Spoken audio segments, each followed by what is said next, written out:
Eu tenho vivido muitas lutas que têm causado feridas dentro de mim, e cheguei a perguntar-me: onde estavas tu? Pensei em parar em meio à aflição, querendo, Senhor, sentir a tua mão, buscando em ti uma direção.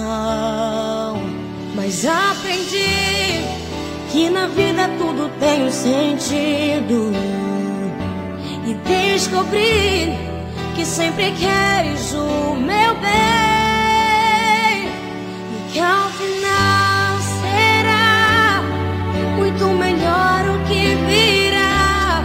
É tudo parte de um propósito, e o teu amor me guardará. Sempre estiveste aqui, tua palavra não falhou e nunca me deixou.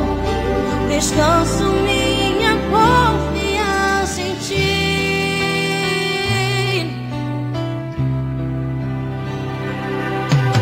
Eu tenho estado contra a parede, buscando a saída, uma solução, clamando, orando por tua intervenção. Quando tu queres, falas de uma vez, em outras com teu silêncio deparei. Que interessante tua forma de responder. Mas aprendi